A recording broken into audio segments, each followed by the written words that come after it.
नमस्कार, मैं doctor Abhinav. Information is power में आपका स्वागत है।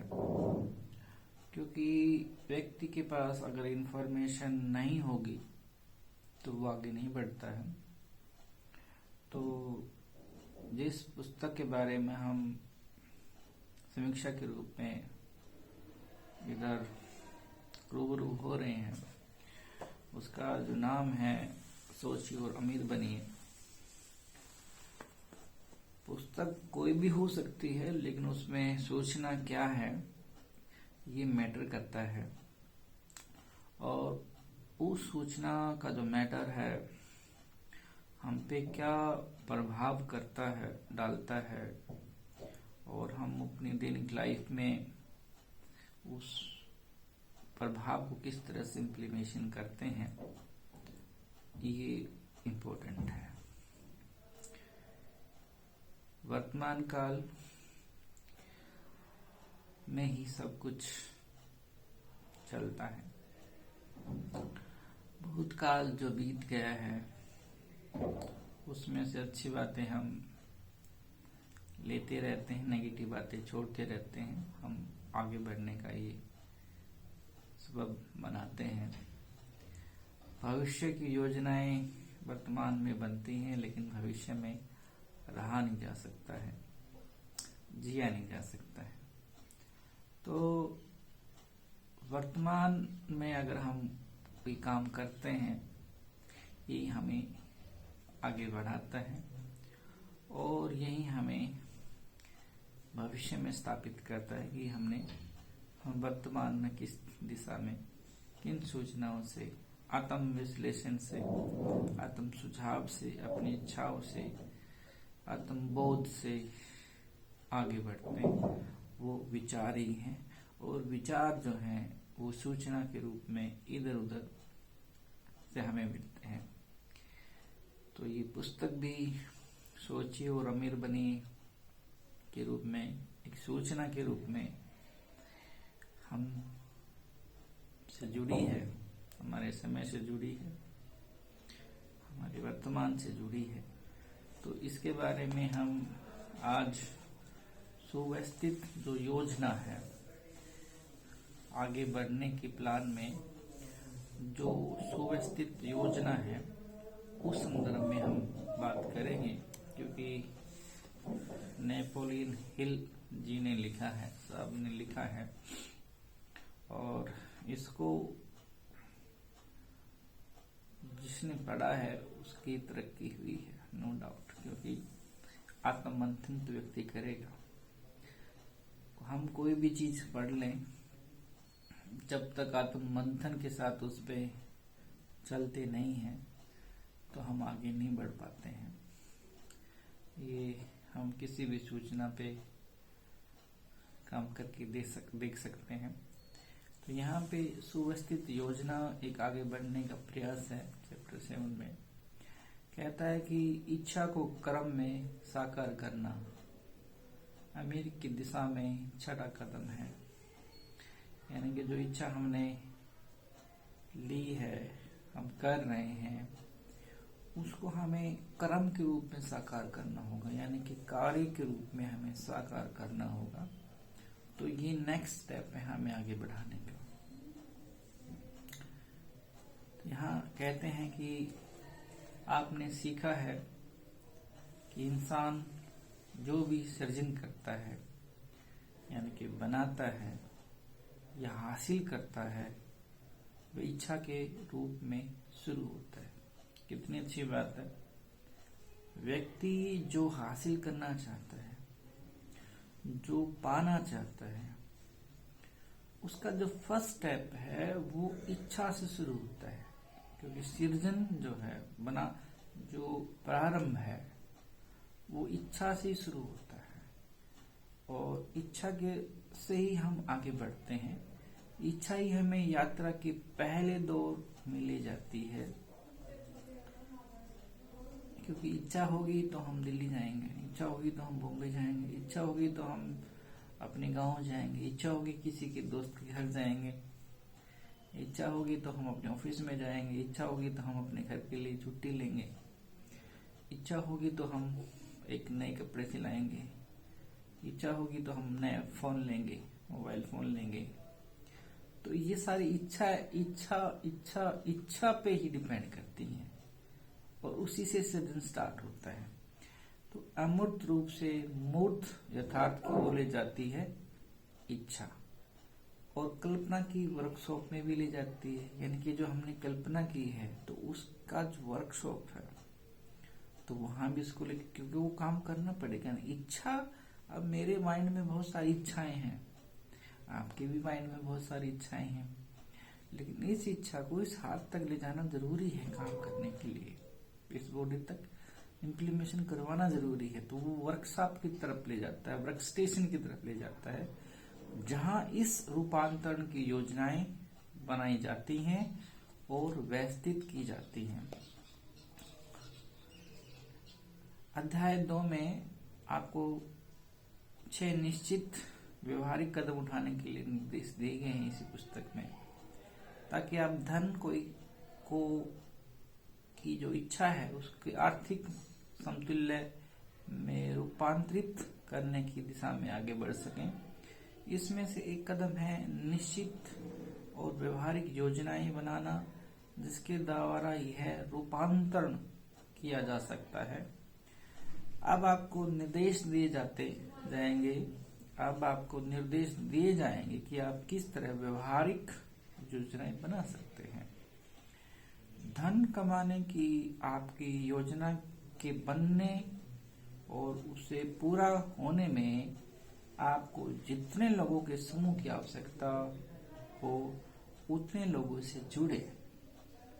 अगर आपने धन कमाना है तो जितना समूह में आप जा सकते हो रिलेटेड पर्सन से, तो वो आवश्यकता आपको बनानी पड़ेगी। बाद के अध्याय में बताए गए तरीके से मास्टर माइंड सिद्धांत का प्रयोग करें। इसके बारे में हमने पालना, यानी कि मास्टर जो माइंड है, जो पालना है, उसका पालन करना है, उसके संदर्भ में हमने पढ़ा है। अपना मास्टर माइंड समूह बनाने से पहले यह फैसला करें कि आप अपने समूह के सदस्यों को उनके सहयोग के बदले में क्या लाभ दे सकते हैं। यानी कि अगर आप सहयोग लेते हैं तो उसके बदले में आप क्या सहयोग देना चाहते हैं। देखिए, हमने कल भी बात की, कोई चीज तब तक हासिल नहीं होगी जब तक हम उसके बदले हम अपना समय, अपनी ऊर्जा, क्रिएटिविटी देना दें। तो आपको कुछ न कुछ उस समूह को भी देना होगा। कोई भी व्यक्ति किसी मुआवजे के बिना अनंत काल तक काम नहीं करेगा, क्योंकि हर व्यक्ति इच्छा के रूप में काम करता है। उसको मुआवजा आपको देना पड़ेगा, यानी कि काम के बदले, दोस्ती के बदले, व्यवहार के बदले आपको उसको लाभ देना पड़ेगा। कोई भी समझदार व्यक्ति पर्याप्त मुआवजे के बिना, यह मुआवजे का मतलब है कि पैसा, दूसरे व्यक्ति से काम करने का आग्रह या आशा नहीं करेगा। हालांकि हो सकता है कि यह हमेशा धन के रूप में ना हो। ये भी अच्छी बात है कि सभी काम हम धन के बदले धन नहीं करते हैं। हम कोई चीज फेवर के बदले फेवर करते हैं। अगर आपने मेरे लिए ये काम किया है तो मैं आपके लिए ये काम करूंगा। इसका रूपांतर इस संदर्भ में हम स्पष्ट रूप से समझ सकते हैं। वो धन का वो दूसरा रूप है, क्योंकि बेनिफिट तो आपको ही हुआ उसमें।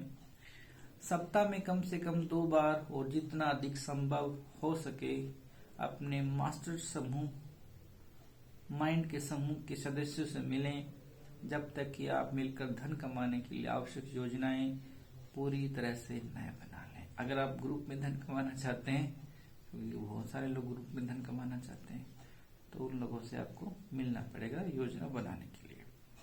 अपने मास्टरमाइंड समूह के हर सदस्य के साथ आपका तालमेल आदर्श होना चाहिए।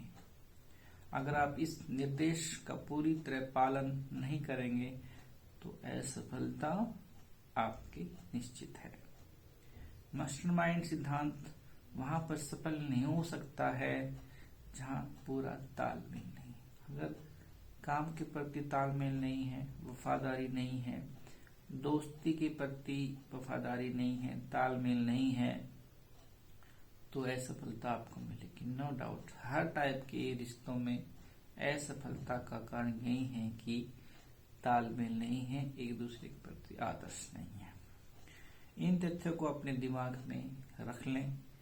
पहला, आप अपने लिए एक अत्यंत महत्वपूर्ण कार्य में संलग्न हैं, यानी कि आप अपने लिए एक सबसे इम्पोर्टेंट जो काम है उसमें संलग्नता होना जरूरी है। अपने आप को ये समझाना पड़ेगा। किस तरह हम समझा सकते हैं? हम इंट्रा करके समझा सकते हैं 70%, क्योंकि हम अपना ज्यादा समय सोचने में बिताते हैं। तो वो इंट्रा करके हम इस बॉडी को यहाँ तक सोचते हुए लेके जा सकते हैं कि हम किसी मुख्य उद्देश्य में इस समय लगे हुए हैं। सफलता निश्चित करने के लिए आपके पास त्रुटिहीन योजनाएं होनी चाहिए, क्योंकि उसमें जो भी सफलता आप लेना चाहते हैं तो उसमें त्रुटियां आएंगी, लेकिन कुछ त्रुटियां हीन हो सकती हैं। दूसरा इसमें यही है कि आपके माइंड में क्या होगा, आपको दूसरों के अनुभव, शिक्षा, प्राकृतिक योग्यता और कल्पना का लाभ प्राप्त करना चाहिए। यह उन तरीकों से मेल खाता है जिनका अनुसरण करके हर दौलतमंद आदमी ने दौलत कमाई है। आपको दूसरों के अनुभव, शिक्षा, प्राकृतिक योग्यता और कल्पना का लाभ प्राप्त करना चाहिए। यह उन तरीकों से मेल खाता है जिन लोगों ने इन चीजों को प्राप्त करते हुए अथाह दौलत कमाई है। इसी में दूसरे लोगों की, अगर हम दूसरी तरह से बात करते हैं, दो स्टेप से एक्सप्लेनेशन के आधार पे, दूसरे लोगों के सहयोग के बिना किसी व्यक्ति में इतना अनुभव, शिक्षा, जन्मजात योग्यता और ज्ञान नहीं होता कि वे ढेर सारी दौलत संग्रह निश्चित हो जाए। हमें दूसरों को हेल्पर के रूप में देखना चाहिए, क्योंकि दूसरे भी हमें हेल्पर के रूप में देखते हैं। एक हाथ दोगे तो एक हाथ लोगे, ये हेल्पर का सिद्धांत है। तो यहाँ पे कोई जन्मजात शिक्षित नहीं है। शिक्षा लेनी है तो स्कूल में जाना होगा, कॉलेज में जाना होगा, कैंपस में जाना होगा। 3 में से 1 में तो जाना ही होगा। वो जन्मजात आपके पास नहीं है। ठीक है, तो ये चीजें आपको लेनी होंगी और इसी योग्यता के आधार पर आपको प्लेटफॉर्म पे आना होगा जहां दूसरे लोग जुड़े हैं, क्योंकि वो भी आपके हेल्पर हैं। दौलत कमाने के अपने प्रयास में आप जिस भी योजना को अमल में लाएं, वह योजना आपके और आपके मास्टरमाइंड समूह के हर सदस्य की संयुक्त रचना होनी चाहिए। कंबाइंड रचना, क्रिएटिविटी होनी चाहिए।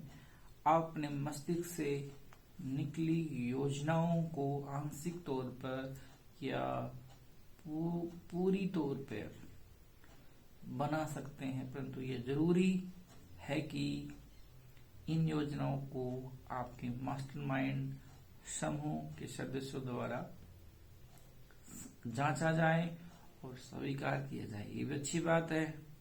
अगर ग्रुप में आप आगे बढ़ना चाहते हैं तो जो योजनाएं आपके माइंड में है वो दूसरे के माइंड में भी होनी चाहिए, तभी हम इस दिशा में आगे बढ़ सकते हैं। इसी में अगर हम आगे बढ़ते हैं तो यहाँ पे बहुत सारी चीजें हैं, लेकिन हम इसमें से जो मुख्य चीज और लेना चाहते हैं जिसमें लीडरशिप के गुण हैं, ये लेना चाहते हैं। तो लीडरशिप के जो गुण हैं उनके बारे में बताया गया है, क्वालिटीज के बारे में बताया गया है। लीडरशिप का फर्स्ट जो स्टेप है अविचल साहस। यह साहस स्वयं के ज्ञान और अपने व्यवसाय के ज्ञान पर आधारित होता है। यानी कि जो अविचल साहस है वो अपने ज्ञान और अपने व्यवसाय बिजनेस के ज्ञान पर आधारित होता है। आपके पास अविचल साहस है, लेकिन आपका जो बिजनेस कर रहे हो, क्या उसके बारे में आपका नॉलेज है? देखिए, सबसे इम्पोर्टेंट बात ये है, और है भी प्रैक्टिकली भी, जो चीज के बारे में आपको ज्ञान नहीं है उस संबंध में बिजनेस करने से, काम करने से आपको असफलता ही हासिल होती है। अगर उसमें आपकी पक्का हुआ नॉलेज है तो हम उसमें आगे बढ़ते हैं। वहीं एक आम धारणा है, और ये सच्ची आम धारणा है, कोई भी अनुयायी नहीं चाहता कि उसके लीडर में आत्मविश्वास और साहस का अभाव हो। अगर लीडर बनना चाहते हैं तो उसमें आपको ये होना चाहिए। कोई भी बुद्धिमान अनुयायी ऐसे लीडर को लंबे समय तक झेल नहीं पाता है, ये भी हमें ध्यान रखना है। आत्म नियंत्रण, स्वयं पर जो नियंत्रण है, स्वयं पे नियंत्रण जो है वो सबसे, मैं समझता हूँ, बहुत ज्यादा इम्पोर्टेंट है। क्योंकि जब तक आप अपने आप पे नियंत्रण नहीं कर पाते हैं तो दूसरों पे नहीं कर पा सकते हैं। तो वह आदमी जो खुद को नियंत्रित नहीं कर सकता है, उसका सेल्फ जो कमांड है, सेल्फ की बॉडी की कमांड है, देखो यहाँ का जो सिस्टम है बहुत भयंकर है। क्योंकि ये जो सिस्टम है ये सब चीजों को एक्टिवेट करता है। ये गलत डायरेक्शन देगा तो गलत हाथ भी गलत डायरेक्शन में होगा, ये गलत डायरेक्शन देगा तो आंखें भी गलत डायरेक्शन में होंगी, ये गलत डायरेक्शन देगा तो इधर भी गलत डायरेक्शन में होगा। तो यहाँ का जो माइंड है जो वो बहुत ज्यादा अविचलित करता है, तो इसको हमें कमांड में लेके आना है। आत्म नियंत्रण उसके सेंस में है। तो लीडरशिप जो है वो आत्म नियंत्रण के फर्स्ट स्टेप पे चलता है। अनुयायी जो है कि उसके सामने आत्म नियंत्रण का एक शक्तिशाली विशाल बन जाता है। यानी कि अगर आप में आत्म नियंत्रण है तो उसके चाहने वाले, उसके अनुयायी के लिए वो मिसाल बन जाता है। ठीक है ना, आइडल जिसको हम बोलते हैं, जिसे वह अनुयायी सीख सकता है और अधिक बुद्धिमान होता है। थर्ड स्टेप में कहते हैं न्यायपूर्ण आचरण। जस्टिस जो है वो एक समान होना चाहिए, उसमें भाई और भतीजावाद नहीं होना चाहिए। तो लीडरशिप की ही क्वालिटी है। न्यायपूर्ण आचरण के बिना कोई भी लीडर अपने अनुयायियों का सम्मान ना तो हासिल कर सकता है और न ही लंबे समय तक बनाए रखा जा सकता है। फोर्थ स्टेप में कहता है कि निर्णय की निश्चितता। जो आदमी ढूल मूल निर्णय लेता है वह बताता है कि उसे खुद पर विश्वास नहीं है, तो ऐसा आदमी दूसरों का सफलतापूर्ण नेतृत्व नहीं कर सकता, क्योंकि उसमें आपको निर्णय लेने की अक्षमता नहीं है। तो डिसीजन मेकिंग प्लान है वो भी एज ए लीडरशिप का सबसे इम्पोर्टेंट पार्ट है। योजनाओं की निश्चितता। सफल लीडर अपने काम की योजना बनाता है कि आगे क्या होने वाला है, क्या होगा, और योजना पर काम करता है। यहाँ बहुत सारी योजनाएं हैं। मेरे पास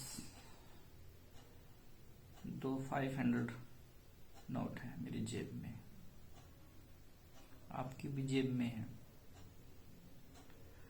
तो बहुत सारी योजनाएं यहाँ से हैं, बनने शुरू हो जाएंगी उनको, क्योंकि धन योजनाओं का प्लान करता है। धन नहीं है तो प्लान बहुत डाउन चलता है। हम इसको इम्प्लीमेशन कर सकते हैं। तो यहाँ पे क्या है कि जब तक योजना नहीं होंगी माइंड के अंतर्गत, तो प्लान जो योजना है उस पे काम नहीं किया जा सकता है। अगर योजनाएं हैं, अगर आपको काम नहीं करना है तो यहाँ ये सोचा है इधर, तो उसका कोई मीनिंग नहीं है। तो लीडरशिप का जो व्यवहारिक और निश्चित योजनाओं के बिना केवल अंदाजे से काम करना वह जहाज की तरह होता है जिसमें न रडार हो, क्योंकि सभी जहाज जो चल रही हैं उसमें एक रडार होता है। ताकि कंट्रोल उसको नीचे से किया जा सके। बिना रडार के जहाज का सफल उड़ान नहीं हो सकता है, वो भटक जाएंगे, डायरेक्शन चेंज हो जाएगा, एक दूसरे से टकरा जाएंगे। जितने भी हम जहाज देखते हैं तो उसमें एक रडार सिस्टम होता है, तो उसमें डायरेक्शन है कि इस डायरेक्शन में आपको चलना है, क्योंकि उस डायरेक्शन में दूसरी तरफ से या तीसरी तरफ से चौथी तरफ से चारों तरफ से तीन तरफ से कोई ना कोई जहाज आ रही और जा रही होती है। तो वो रडार सिस्टम है जो उसको मैनेज करता है। तो यहाँ पे हमें ध्यान रखना है। 6 में कहता है जितना मिले उससे ज्यादा देने की आदत लीडरशिप की क्वालिटी है, कि लीडरशिप की सजाओं में से एक यह है कि अपने अनुयायियों से जितने की आशा करता है उसे स्वेच्छा से उसको ज्यादा देने की तैयार रहना होगा।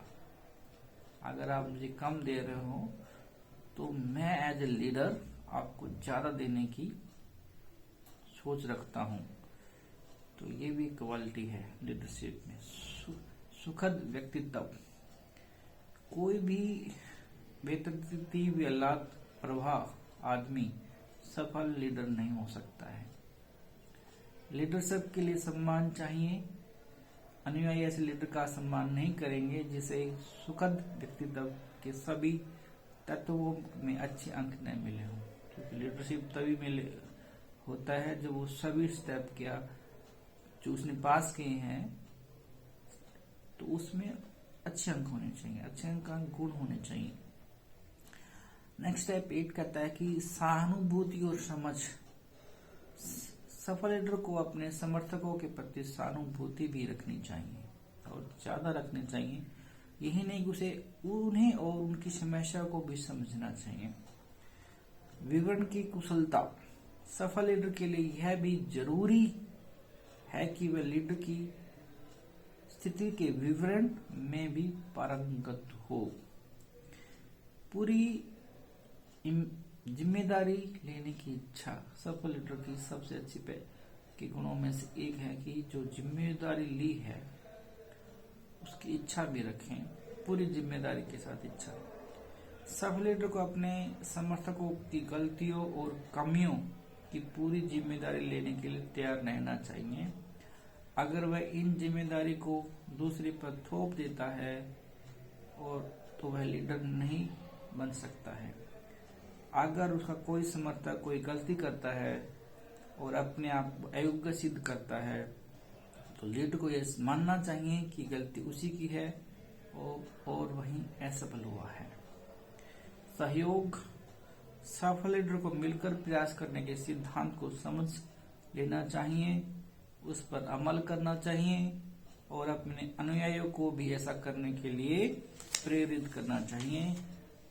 लीडरशिप के लिए शक्ति या सत्ता की आवश्यकता होती है, क्योंकि बिना शक्ति और सत्ता लीडरशिप व्यर्थ में हो सकती है, क्योंकि शक्ति और सत्ता दोनों साथ साथ चलती हैं और शक्ति और सत्ता एक अच्छे लीडरशिप के ही बल पे होती है। हमारा इतिहास भी कहता है, इसमें हमें ये नहीं देखना है कि वो लीडरशिप हमारे अनुसार नहीं है, वो नेगेटिव में है, वो पॉजिटिव में है, लेकिन वो लीडरशिप की क्वालिटी से वहां तक पहुंचा है, ये हमें समझना होगा। क्योंकि एक जैसे माइंड, एक जैसी बॉडी दिखने वाले लोग अलग अलग माइंड रखते हैं, अलग अलग सोच रखते हैं और उस सोच को सामूहिक रूप को हमें देना होता है। हम अक्सर इंफॉर्मेशन की बात करते हैं, लेकिन सत्ता में क्या होता है कि हम लोग आदमी इकट्ठा करते हैं, लोग इकट्ठा करते हैं। डेमोक्रेसी सिस्टम में जिसके पास ज्यादा वोट हैं संख्या में वो नेता चुना जाता है, नो डाउट। लेकिन नेता, बहुत सारे लोग नेताओं में से नेता तब चुनते हैं जब हम बात करते हैं कि उनमें से कौन सा नेता एक होगा, तो उनमें से भी हमें लीडर बनने के लिए, मेन लीडर बनने के लिए उसके बाद भी चुनाव होता है, तो उसके लिए भी सत्ता परीक्षण होता है। वो धन का हो या दूसरी चीजों का हो, तो ये माने रखता है कि वो किस एंगल से वो जीत रहा है। तो हमें लोग इकट्ठा करने की जरूरत होती है, क्योंकि सूचनाएं जो हैं वो बदल भी सकती हैं और बदलती रहती हैं। तो जितने लोग इकट्ठा करेंगे उतने लीडरशिप में हम ज्वाइन करेंगे। एक मेरा जो माइंड कहता है, यानी कि लीडरशिप का जो माइंड कहता है, तो उसमें ज्वाइंट फॉर्मेट में हम लीडरशिप बना पाएंगे। तो यहाँ पे बहुत सारे लोग, जैसे कि आपने नेपोलियन सुना होगा, नेपोलियन बोनापार्ट, बहुत बड़ा फेमस नाम इतिहास में। मुसोलिनी सुना होगा आपने, हिटलर सुना होगा आपने, और आपने स्टालिन सुना होगा आपने। और आज के जो लीडर है वो तो आपने सुना ही होगा। लेकिन लीडरशिप की क्वालिटी तो थी, मानी जाएगी, इतिहास तो यही कहता है। तो लीडरशिप के लिए बहुत सारी चीजें लगती हैं। इसके बारे में हमने बातचीत की और आपने सुना, इसके लिए आपका बहुत बहुत शुक्रिया।